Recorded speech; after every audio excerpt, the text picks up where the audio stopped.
बिस्मिल्लाहिर्रहमानिर्रहीम।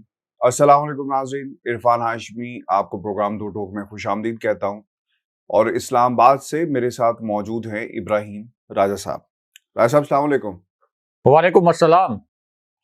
राजा साहब, आज की अहम खबरें, एक बड़ी डील की तरफ एक बड़ा कदम उठा लिया गया है और इसके आहिस्ता आहिस्ता सम्राट जो हैं वो किसी को पहुंचना शुरू भी हो चुके हैं।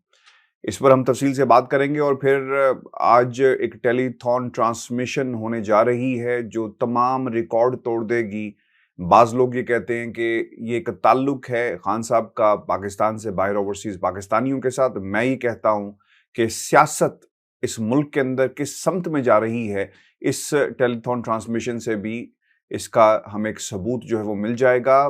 क्या एतमाद का इजहार कर रहे हैं पाकिस्तानी जो बाहर मौजूद है इमरान खान के ऊपर, और इम्पोर्टेड हुकूमत को किस तरह उन्होंने निगेट कर दिया है। इस पर तफसील से हम बात करेंगे। लेकिन राय साहब, सबसे अहम खबर खबर के अंदर तो कुछ नहीं है जो जिन साहब ने खिताब किया है, लेकिन इससे जुड़े हुए जो इशारे हमें मिल रहे हैं और पिछले कई दिनों से जो हम बात कर रहे हैं, आज बतौर सनद अब चीजें सामने आ रही हैं। एक खिताब किया गया है और ये खिताब किया गया है नवाज शरीफ की तरफ से। और नवाज शरीफ कायद नून लीग तो हो सकते हैं, लेकिन वो एक मुजरिम है। अब एक मुजरिम ने लंदन में बैठकर पाकिस्तान की कौम से खिताब किया, पैमरा सोया रहा, कुछ किसी ने एक्शन नहीं लिया और खिताब करवाया गया, चैनल्स ने इसे चलाया। जबकि दूसरी तरफ राय साहब, इमरान खान की तकरीरों पर पाबंदी है। इस पर भी तफसील से हम बात करेंगे। लेकिन नवाज शरीफ ने क्या कहा है, वो ये कहते हैं कि सैलाब मुतासरीन की मदद करें, ये वक्त सियासत का नहीं, मुतासरीन की इमदाद और उनके जख्मों पर मरहम रखने का है। हैरानगी की बात है राय साहब कि ये सियासत करने की ना करने की जो तलकीन कर रहे हैं, बजाते खुद पाकिस्तान के टेलीविजन पर आना और अपनी आमद का ऐलान करना, ये भी तो एक सियासत का ही एक हिस्सा है जिसको वो मान नहीं रहे। वो ये कहते हैं कि शहबाज शरीफ को शाबाश देता हूं कि वो सैलाब मुतासरीन के लिए बेहतरीन काम कर रहे हैं। मरीम नवाज भी इमदादी कामों का जायजा लेने जा रही हैं। मरीम नवाज सैलाब मुतासरा इलाकों का दौरा करेंगी। शहबाज शरीफ और मरीम नवाज कौम के साथ मिलकर दुखी इंसानियत का हाथ थामेंगे, मुतासरीन को तन्हा नहीं छोड़ेंगे। ये वक्त सियासत का नहीं, मुतासरीन की इमदाद और उनके जख्मों पर मरहम रखने का है। लाखों अफराद लुक़मा अजल और बेघर हो गए, ये वक्त कोई और काम नहीं करेगा, करने का नहीं, मुतासरीन की मदद का वक्त है। मेरा एक सवाल है और ये आजिज़ाना सा सवाल है राय साहब आपके साथ। पहले तो हमें ये बता दें कि डील पर अमल दरामद शुरू हो गया है। ये डील का तीसरा फेज है, दूसरा है, पहला है? पहला तो खैर जब वो यहाँ से गए थे वो शुरू हुआ था, हुकूमत रजीम चेंज हुई, फिर वो भी हमने देखा। ये राय साहब फेज कौन सा चल रहा है? जो डील की गई है नवाज शरीफ साहब के लिए, बनाई गई है, उस पर अमल दरामद, ये कौन सा फेज चल रहा है, ये हमें बताएं। हाशमी साहब, सबसे पहले तो सुप्रीम कोर्ट के जो चीफ जस्टिस हैं, जस्टिस बंदयाल साहब, उनको आज के दिन में सुप्रीम कोर्ट के दरवाजों पर ताले लगाने चाहिए। बड़े बड़े ताले लगाएं।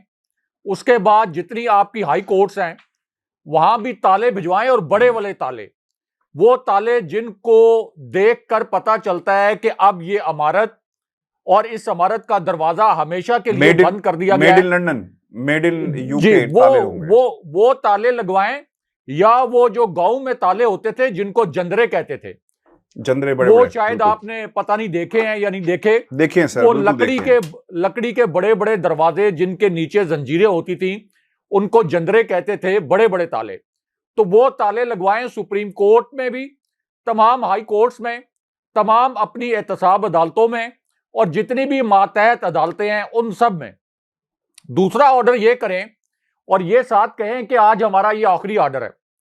दूसरा ऑर्डर ये करें कि पाकिस्तान की तमाम जेलों को खोल दें। जितने पाकिस्तान के अंदर मुजरिम करप्शन की वजह से इस वक्त जेलों में सड़ रहे हैं, जितने पाकिस्तान के अंदर मुजरिम फ्रॉड की वजह से इस वक्त जेलों के अंदर सड़ रहे हैं, जितने वो मुजरिम जिनको अदालतों ने मफरूर और इश्तिहारी करार दिया, जिनको बाद में पकड़ा गया, जिनकी करप्शन के शवाहिद सामने आए, तमाम जेलें, तमाम बख्शी खाने, तमाम थाने, तमाम हवालात खोलें और ये कहें कि आज से आप आजाद हैं, क्योंकि पाकिस्तान के अंदर आइन और कानून खत्म कर दिया गया है। ये बाकायदा चीफ जस्टिस को अनाउंसमेंट करनी चाहिए और उसके बाद सुप्रीम कोर्ट के जज साहिबान को और बाकी जज साहिबान को घर चले जाना चाहिए कि अब हमारी जरूरत नहीं रही है कि हम अदालतों में बैठें, क्योंकि अब इस मुल्क से कानून और आइन खत्म कर दिया गया है। हाशमी साहब, क्या किसी और मुल्क में ऐसा होता है? क्या किसी महजब रियासत में आप ये तस्वुर कर सकते हैं, किसी जमहूरी रियासत में ये तस्वुर कर सकते हैं कि एक ऐसा शख्स जिसको हाईएस्ट लेवल के आपके जो इंसाफ फराहम करने वाले फोरम्स हैं, आपकी सुप्रीम कोर्ट ने नाअहल करके अपनी मॉनिटरिंग में जो केसेस चलवाए, उनके नतीजे में वो करप्ट करार पाए, उनको सजाएं हो गई, मफरूर करार पाए, इश्तहारी करार पाए। इश्तहारी का मतलब पता क्या होता है कि जहां भी एक तो इश्तहार लगाएं, भागा हुआ, और इश्तहार लगाएं कि इस शख्स पर इल्जाम साबित हो गया है, ये शख्स कानून से भागा हुआ है, ये जहां भी मिले इसको पकड़ के हवाले किया जाए उस मुल्क के जिसके अंदर उसके खिलाफ केस चले हैं। ये होता है इश्तहारी और मफरूर। और किसने इश्तहारी और मफरूर करार दिया? ये मैंने और आपने तो नहीं इश्तहारी और मफरूर करार दिया, पाकिस्तान की अदालतों ने इश्तहारी और मफरूर करार दिया, इस्लामाबाद हाई कोर्ट ने इश्तहारी और मफरूर करार दिया। तो फिर क्या पूरी दुनिया में किसी मुजरिम को बराह रास्त कौम से खिताब करने की इजाजत दी जा सकती है? वैसे तो मैं इसको कौम से खिताब नहीं मानता, क्योंकि किसी ने भी मियां नवाज शरीफ का यह खिताब नहीं सुना, सिवाय वो जो चंद आप कह लें कि जो मुस्लिम लीग नून के सोशल मीडिया सेल के लोग हैं जिन्होंने मियां नवाज शरीफ की इस तकरीर को आगे कुछ थोड़ा सा शेयर करने की कोशिश की। वरना आप देख लें कि जिस वक्त मियां नवाज शरीफ का खिताब चल रहा था तो ऑनलाइन स्ट्रीमिंग में मैं 3-4 चैनल्स को देख रहा था, किसी चैनल पर 300-400 से ज्यादा व्यूअरशिप नहीं थी जिस वक्त मियां नवाज शरीफ का खिताब चल रहा था। लेकिन फिर भी जबरदस्ती ये जो कौम से खिताब करवाने की कोशिश की गई, या तो इसके ऊपर चीफ जस्टिस को नोटिस लेना चाहिए या फिर डिक्लेयर कर दें कि पाकिस्तान में कोई किसी किस्म का कानून नहीं है। दूसरा, हाशमी साहब, इससे पहले जो आपके साबिक चीफ जस्टिस थे जस्टिस गुलजार, आपको पता है कि लाहौर में जब वो एक तकरीब में गए तो किस तरह से मरियम नवाज ने उनके खिलाफ नारे लगवाए। वो उस वक्त चीफ जस्टिस थे और पहली मर्तबा नहीं सर, नहीं, ये मैं नहीं कहता, ये ज्यादा ताकतवर है साहब, वो कमजोर लोग हैं, चीफ जस्टिस कमजोर लोग हैं। ये माफिया तो दिखाते हैं, हाशमी साहब, कमजोरी तो दिखाते हैं।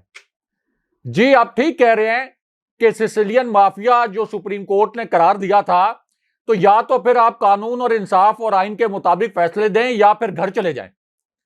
अगर आप फैसले नहीं दे सकते तो कम से कम यह कहकर घर चले जाएं कि यह सिसिलियन माफिया पाकिस्तान में चूंकि कोई कानून और आइन नहीं है तो यह इतना ताकतवर हो चुका है कि हम इनका मुकाबला करना चाहते हैं। हम आइन और कानून के तहत इनकी जो सजाएं हैं उन पर अमल दरामद करवाना चाहते हैं, लेकिन हमारे बस में नहीं है, इसलिए हम इस्तीफे देकर घर जा रहे हैं। हाशमी साहब, जस्टिस गुलजार के खिलाफ वो वहां पर बैठे हुए थे, सिटिंग चीफ जस्टिस थे, मरियम नवाज के कारिंदों ने वहां पर जस्टिस गुलजार के खिलाफ नारे लगवाए और उस तकरीब में मियां नवाज शरीफ को चीफ गेस्ट बनवा दिया गया कि सदारती खुतबा मियां नवाज शरीफ ने दिया वहां पर। उसी सुप्रीम कोर्ट से नाअहल और करप्ट करार पाए, उसी सुप्रीम कोर्ट के चीफ जस्टिस को एक तकरीब में बुला के उसी तकरीब में मियां नवाज शरीफ को मेहमान खुसूसी बना दिया गया। आप देख लें कि पाकिस्तान के अंदर सिसिलियन माफिया का असर और रसूख कितना है और इनकी कितनी ताकत है। और फिर लोग पूछते हैं कि इमरान खान हकीकी आजादी की जंग, अपनी आजादी की तहरीक को हकीकी आजादी की जंग क्यों कहते हैं? यह वजह है। दूसरा, जो आपने कहा कि सैलाब मुतासरीन के लिए जो मियां नवाज शरीफ ने कहा कि आगे बढ़ें, तमाम सियासत को छोड़ें, तो क्या मियां नवाज शरीफ ने, आप तो लंदन में बैठे हुए हैं, एक प्लीज मेरे सवाल का एक जवाब दे दें प्लीज। लंदन में बैठे हुए, आप बाखबर सहाफी भी हैं, लंदन में कोई एक आधा फ्लैट भेज दिया क्या नवाज शरीफ ने? कोई एक आधा फ्लैट भेज दिया हसन नवाज का? कोई दफ्तर का जिस उसमें बिल्डिंग में था इनका दफ्तर, क्या वो बेच दिया और कोई डोनेट कर दिया है? क्योंकि वो सारा पैसा तो अदालती फैसलों के नतीजे में, अदालती फैसलों की रोशनी में यह बताया गया था कि यह सारा पैसा पाकिस्तान से लूटा गया। तो चले, आपने अपनी जेब से नहीं देना तो पाकिस्तान की आवाम का जो आपने पैसा लूटा था, जिसको अदालतों ने कहा कि आपने पाकिस्तान की आवाम का पैसा लूटा, उनसे बनाया हुआ कोई फ्लैट वहां से बेच दिया आपने सैलाब मुतासरीन के लिए, या आपने रायविंड में जाती उम्रा में अपने शाही मालात का कोई एक आधा पोर्शन कोई वक्फ कर दिया है सैलाब मुतासरीन के लिए। आप किस किस्म के ड्रामे करके मुल्क को बेवकूफ बनाने की कोशिश करते हैं, कौम को बेवकूफ बनाने की कोशिश करते हैं। मरियम नवाज जो कहती थी कि मेरी लंदन में तो क्या पाकिस्तान में भी कोई जायदाद नहीं है, वो जो कतरी जाली खत सुप्रीम कोर्ट में जमा करा रही थी, अब वो हाशमी साहब सैलाब मुतासरीन की मदद के लिए बाहर निकलेंगी, क्या मदद करेंगी? यानी जिन्होंने ये मदद वाला मामला नहीं है, ये मदद वाला मामला नहीं है, ये मामला है राय साहब, नवाज शरीफ साहब का जो सवाल मेरा था ना कि क्या एक डील और उसके समरात आना शुरू हो गए, ये पहला फायदा और पहली जो फल है ना इनको मिला है कि नवाज शरीफ की जुबान बंदी थी, पाकिस्तान के टेलीविजन चैनल पे बोलना शुरू कर दिया। अब दूसरा, इस तकरीर से पहले एक ट्वीट किया गया था मरियम की तरफ से, उसमें उन्होंने कहा कि नवाज शरीफ साहब आपसे खुद खिताब करेंगे, दर्द है उनके दिल में बहुत ज्यादा पाकिस्तान की आवाम के लिए, और अपने दिल की बातें वो आपसे करेंगे। उन्होंने दिल की बातें की। फिर जब ये खिताब हुआ है ना तो मरियम को लॉन्च किया गया है। आपने इससे पहले भी राय साहब देखा होगा, ज़िमनी इंतखाब हो ना तो नवाज शरीफ की अदम मौजूदगी में मरियम को बतौर एक प्रॉक्सी लीडर इस्तेमाल किया गया कि जनाब ये मरियम जो है वो नवाज शरीफ की झलक है और नवाज शरीफ को लीड करती हैं और नवाज शरीफ की अदम मौजूदगी में उनकी नुमाइंदगी कर रही हैं।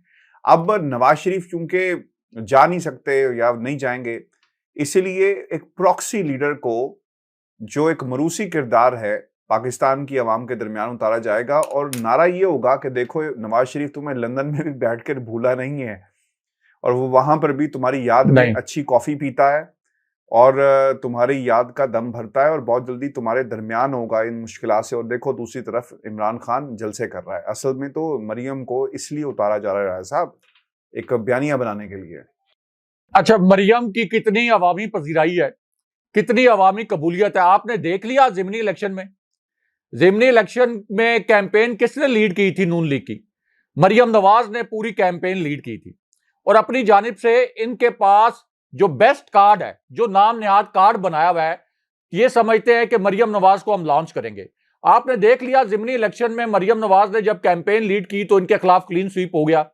इससे पहले आजाद कश्मीर में मरियम नवाज ने इंतखाबी कैंपेन लीड की, वहां पे नून लीग को बदतरीन शिकस्त हो गई। गिलगित बल्तिस्तान में नून लीग को बदतरीन शिकस्त हो गई जब मरियम नवाज ने कैंपेन लीड की। तो हाशमी साहब, लोग बाशऊर हैं, लोगों को पता है कि मरियम नवाज में और उनकी क्या सियासी स्ट्रगल है। मुझे बताएं कि क्या सियासी स्ट्रगल है मरियम नवाज की, क्या उनके क्रेडेंशियल्स हैं? कोई उनकी कोई सियासी जिद, जी, मियां नवाज शरीफ की बेटी, सिर्फ ये उनके क्रेडेंशियल्स हैं। बाकी उन्होंने कौन सी सियासी जिद्दोजहद की है? तो अगर वो मरियम नवाज को उतारते भी हाशमी साहब तो उससे क्या फर्क पड़ेगा? असल में जी, असल में इसके अंदर खबर यह छुपी हुई है कि जिस डील के मुतालिक हमने इसी प्लेटफॉर्म पर बताया था कि अब डील का दूसरा मरहला एग्जीक्यूट किया जाना है।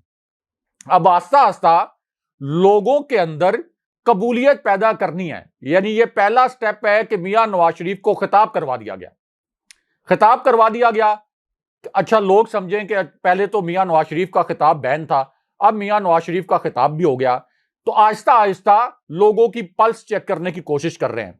उसके बाद ये जो इमरान खान साहब की हुकूमत साजिश के जरिए गिराई गई थी, जिस डील के तहत गिराई गई, उसका दूसरा हिस्सा यही था कि मरियम नवाज और मियां नवाज शरीफ की नाअहली खत्म होगी। फिर उसका तीसरा हिस्सा यह था कि अदलिया के ऊपर वार किया जाएगा, अदलिया को दबाव में लाया जाएगा ताकि मियां नवाज शरीफ की नाअहली को खिलाफे कानून, खिलाफे आइन खत्म किया जाए।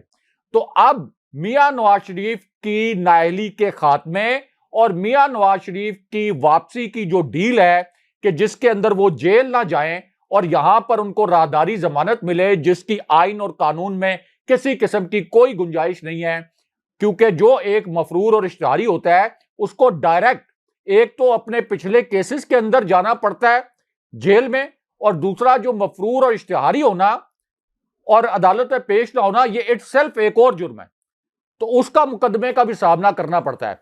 तो अब नहीं, ये मियां वो नवाज राय शरीफ साहब को, हिफाजती जमानत के लिए तैयारी की जा रही है। जी जी, राहदारी जमानत और हिफाजती जमानत, अब ये हाशमी साहब मियां नवाज शरीफ को उनकी नाअहली खत्म करने के लिए और पाकिस्तान वापसी के लिए डील का दूसरा हिस्सा तैयार किया जा रहा है।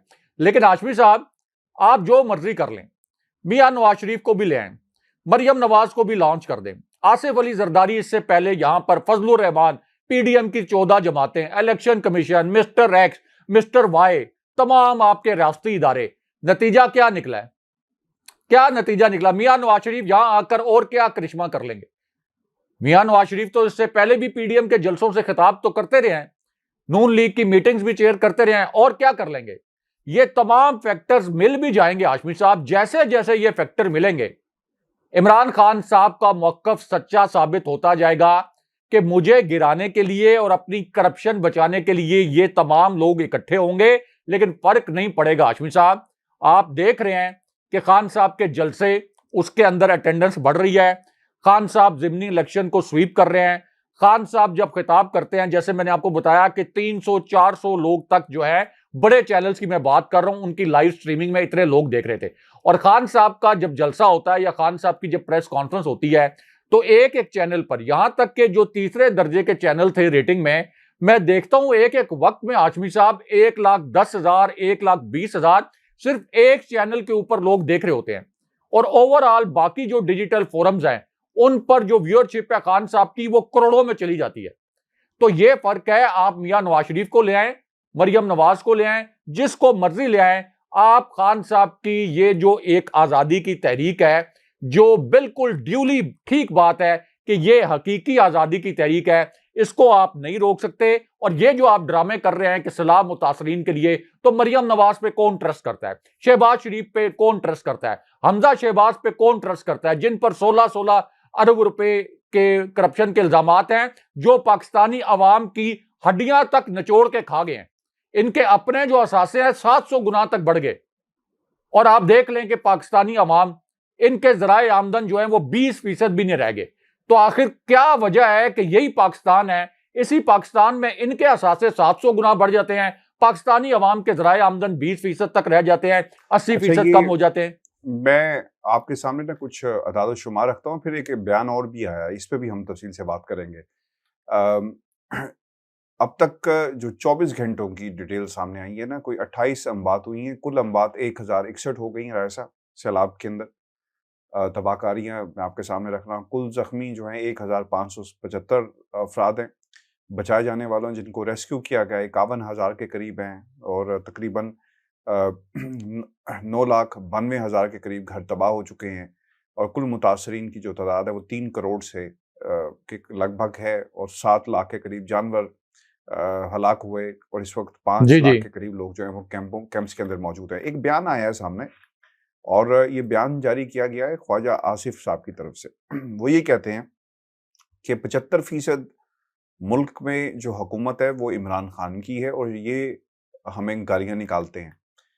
और उन्होंने ये भी कहा कि सियासी सूरत हाल, सैलाबी सूरत हाल बेकाबू है, इसलिए इस पर सियासत नहीं करनी चाहिए, और दुआ है कि इस पर काबू पा लिया जाएगा। कुदरत की तरफ से जो आजमाइश है वो तो है, इसमें हमारा अपना भी कसूर है। लोगों ने आबी गुजरगाहों पर तजावजात कर रखी थी, रिश्वत देकर घर और होटल्स तामीर किए। किसी ने दुरुस्त कहा था कि कुदरत अपनी गुजरगाहों को, और राशिद साहब, इतना इंसान लंबा चौड़ा इनका मौकफ पढ़ने की जरूरत नहीं है। नहीं, ये ये इस जरूरी जी इसलिए राय साहब, एक मिनट, मैं आपको बताना चाह रहा हूँ कि इन्होंने ये तकरीर की है, ठीक है। फिर वो ये कहते हैं कि 24 मील हुकूमत का ताना देता है।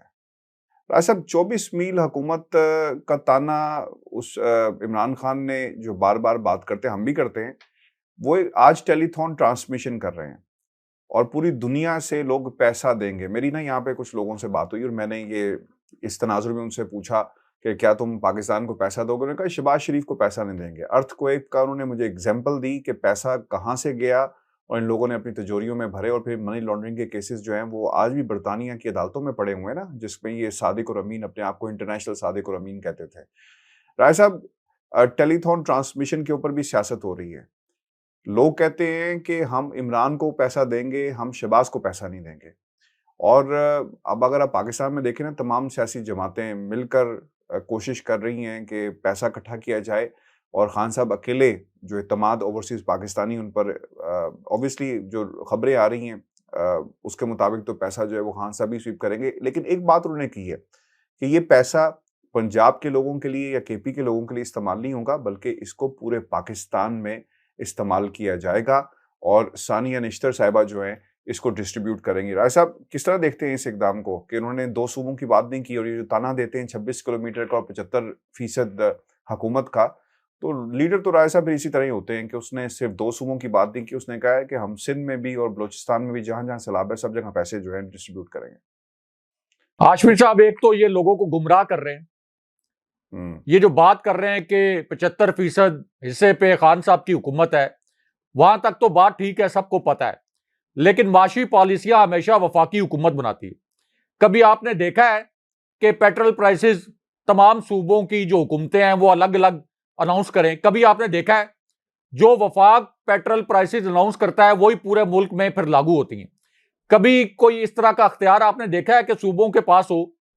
इसी तरह जो आपके की डिसीजंस होते हैं मईशत के हवाले से, वो हमेशा वफाक ने लेने होते हैं। इसी तरह बिजली की कीमतें बढ़ाने का फैसला, गैस की कीमतें बढ़ाने का फैसला, ये सूबे अलग अलग तो नहीं कर सकते, लेकिन उसके बावजूद के वफाक ये जो इस वक्त महंगाई का कहर नाजिल कर रहा है, उसके बावजूद जो 2 सूबे हैं जहां इमरान खान साहब की हुकूमत है, आप देखें कि खान साहब ने वहां पर वफाक के कहर से बचाने के लिए, ये जो 26 किलोमीटर की हुकूमत है इसके कहर से बचाने के लिए लोगों को नेशनल हेल्थ कार्ड जो पंजाब में उसको रिवाइव किया गया है। इसी तरह एहसास प्रोग्राम के नीचे जो प्रोग्राम थे उनको रिवाइव किया गया है। खान साहब ने यह भी कहा कि हम बिजली के बिल्स में भी कोशिश करेंगे कि इनको रिलीफ दें जहां जहां हमारी हुकूमत है। इसी तरह बाकी जो फ्लाई प्रोजेक्ट्स खान साहब ने शुरू किए थे, जैसे डॉक्टर सानिया निश्तर को पंजाब भेजा गया, तो खान साहब की जहां जहां हुकूमत है आइन और कानून के तहत जितना वो रिलीफ दे सकते हैं सूबे के अवाम को जहां उनकी हुकूमत है, तो वो तो देने की कोशिश कर रहे हैं। लेकिन कुछ मामलात ऐसे हैं जहां खान साहब उनको रिलीफ नहीं दे सकते क्योंकि वफाक ने वो फैसले करने हैं। जिस तरह आपका करेंसी रेट है, वो तो जाहिर है कि सूबे तो उसका फैसला नहीं कर सकते। आपकी जो अशियाए खोरोनोश हैं उनकी कीमतें बढ़ती हैं, उसका फैसला सूबे तो नहीं कर सकते। तो ये तो वफाक कर रहा है सब कुछ। तो इसलिए ये बात कहना कि 75% इलाके पे इमरान खान साहब की हुकूमत है, तो इसलिए खान साहब को कहा जाए कि वो कोई महंगाई के जिम्मेदार हैं या जो दीगर मसाइल हैं उनके जिम्मेदार हैं, ये तो ऐसे लोगों को गुमराह करने वाली बात है। और अगर 75% वाला अब इन्होंने एक्नॉलेज कर लिया है, जो कि एक हकीकत है, तो खुद इनको शर्म नहीं आती कि इनको इस्तीफा दे देना चाहिए। इनको कहना चाहिए कि खान साहब के साथ 75% अवाम खड़ी है और हमारे साथ 75% क्या, आप 10% भी नहीं खड़ी, क्योंकि ये जो 24 किलोमीटर इस्लामाबाद है जहां इनकी रिट है, इसकी 3 सीटें भी खान साहब के पास हैं। कौमी असेंबली में भी सबसे बड़ी पार्टी तहरीक इंसाफ है। तो इनको तो शर्म से इस्तीफा दे देना चाहिए कि हमारा तो मैंडेट ही नहीं है, खान साहब को करने दे हम हुकूमत। दूसरा, जो आपने टेलीथॉन की बात की और ट्रस्ट की बात की, हाशमी साहब, आपसे कोई शख्स उधार ले ले या आपको कोई लूट ले, दोनों सूरतों में, और वो उधार आपको 10 साल वापस ना करे, 12 साल, और आपको वो उधार मिलने का दोबारा से चांस भी ना हो, ना कोई उम्मीद हो, ना तवक्को हो, और पता चले कि जब भी आपने उधार दिया वो आपका उधार खा गया, क्या आप उस शख्स को दोबारा से उधार देंगे? या जिस शख्स ने आपको लूट लिया दोबारा से आप उधर उसको अपनी रकम देंगे? या आप किसी जगह पे रकम डिपॉजिट करवाते हैं, वो आपकी रकम खा जाए? ये आम लोगों को मैं समझाने की कोशिश कर रहा हूं, क्या आप दोबारा से उस पर ट्रस्ट करेंगे? तो ये कॉमन सेंस की बात है, लोग नहीं ट्रस्ट करते इन पर। लोगों को पता है कि हमारी जो रकूम है उनसे तो इन्होंने अपने मालात बना लेने हैं, अपनी बेशकीमत गाड़ियां खरीद लेनी है, अपने हमजा शहबाज, जुनेद सफदर, इनके आप देख लें कि असासे किधर चले गए हैं।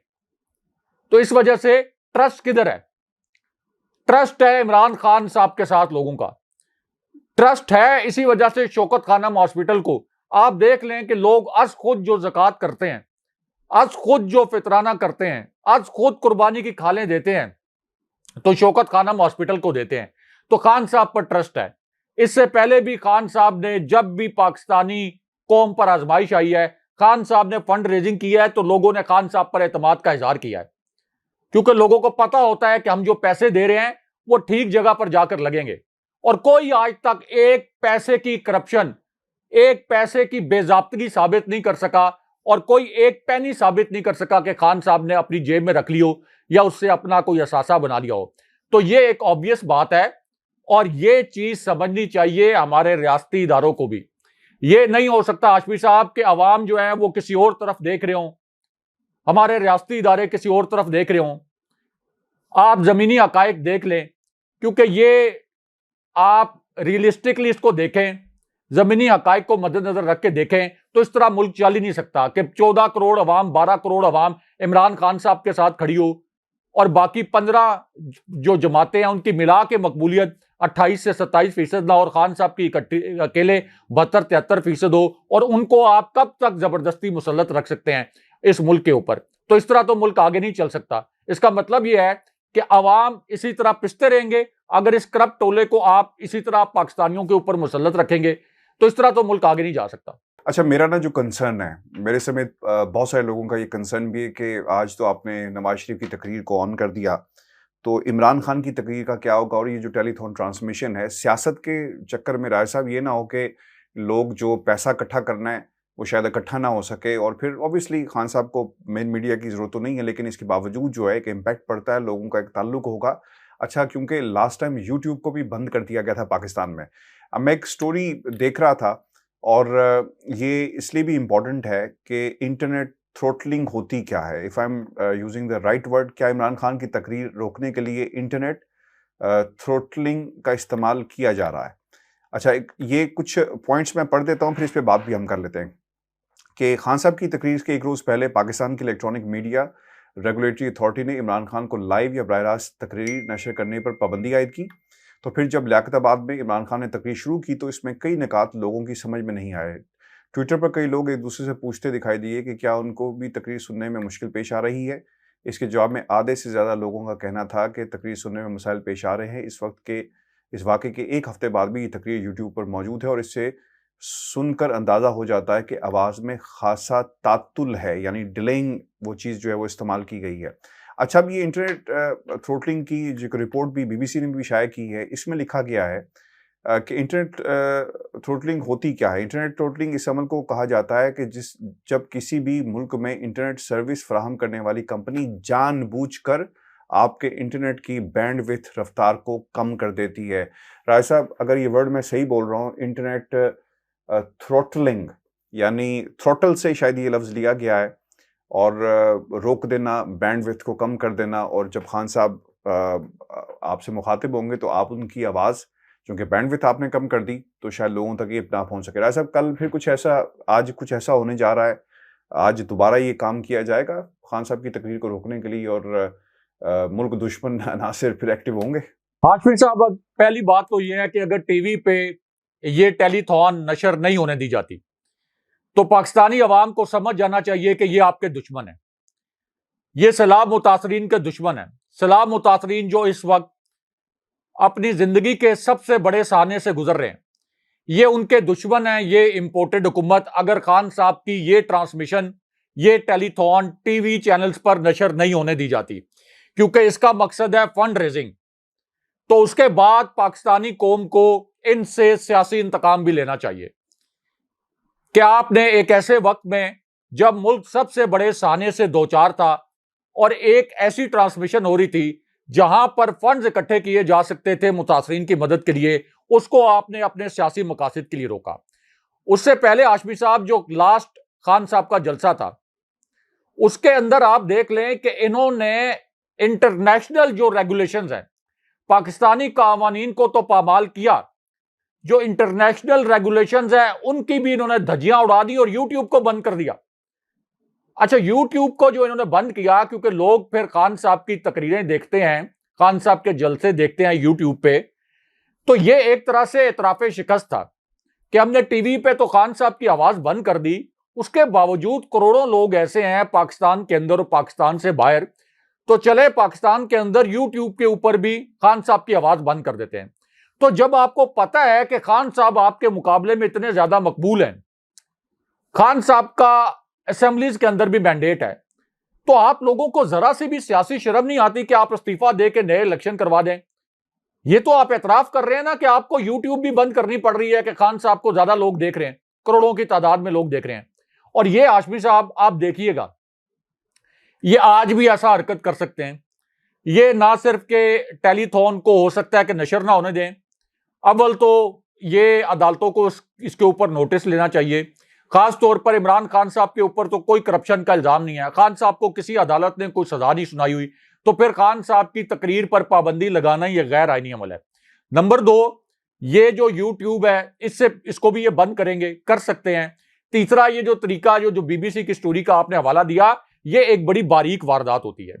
इसके अंदर आप ये करते हैं कि जो आपका डेटा स्पीड है उसको स्लो कर देते हैं।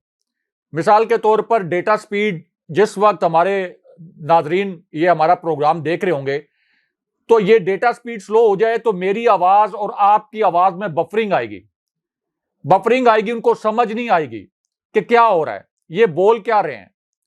और उसमें फिर होता यह है कि 1-2 मिनट जो है वो लोग सुनने की कोशिश करते हैं, उसके बाद जाहिर है कि जब उनको समझ नहीं आती तो फिर चैनल जैसे स्विच करते हैं, जैसे चैनल्स के अंदर ट्रांसमिशन के अंदर बफरिंग आती है।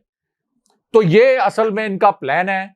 लेकिन हाशमी साहब कितने दिन करेंगे, कितना अरसा करेंगे, कितने अरसे तक पाकिस्तान को इन हालात से ये गुजारेंगे, ये सप्रेशन कब तक रहेगी हाशमी साहब, कब तक ये लोगों को इस तरह से दबा के रखेंगे। ये लावा जो है ये बिल्कुल फटने के करीब है, और ये जब लावा फटेगा, जब अवाम का गमो गुस्सा जो ऑलरेडी नफरत में बदल गया और ये नफरत अब इश्ताल में बदल रही है, तो उस वक्त से डरें कि जब लोगों का ये इश्ताल काबू से बाहर हो जाएगा, जब पाकिस्तान के अंदर श्रीलंका जैसे हालात हो जाएंगे और लोग अपना हक लेने के लिए ऐवानों का घेराव करेंगे, उस वक्त से डरें हाशमी साहब। श्रीलंका में भी कोई ये सोच नहीं सकता था, यहां के लोग, यहां के कुछ हल्के, ये पीडीएम और कुछ और हल्के ये समझते हैं कि श्रीलंका जैसे हालात यहां नहीं पैदा हो सकते। हाशमी साहब, बहुत से ममालिक में ऐसी गलतफहमियां मुख्तलिफ हल्कों को रही हैं, लेकिन वहां पर हालात इसी तरह खराब हुए हैं। तो पाकिस्तान को उन हालात की जानिब ना लेके जाएं। जो 13-14 करोड़ लोगों की विल है उसको मत कुचलें, अगले इलेक्शन के लिए राह हमवार करें। और ये जो पाकिस्तान की जग ऐसाई करवा रहे हैं आप पूरी दुनिया में जो पाकिस्तान का मजाक बनवा रहे हैं, जिस तरह से खान साहब पर जब दहशतगर्दी का मुकदमा बनाया गया तो यूएन से लेकर तमाम आलमी मीडिया ने उस पर रिएक्ट किया और उसको एक भोंडा और मुज़क्का खेज मुकदमा करार दिया। तो पाकिस्तान की रियासत का मजाक ना बनवाएं, पाकिस्तान पर रहम करें। बहुत शुक्रिया सब वीर जी, हमारा आज का शो था। अपने कमेंट्स भेजिएगा, चैनल को जरूर सब्सक्राइब करें। इजाजत दीजिए, अल्लाह ने के बाद।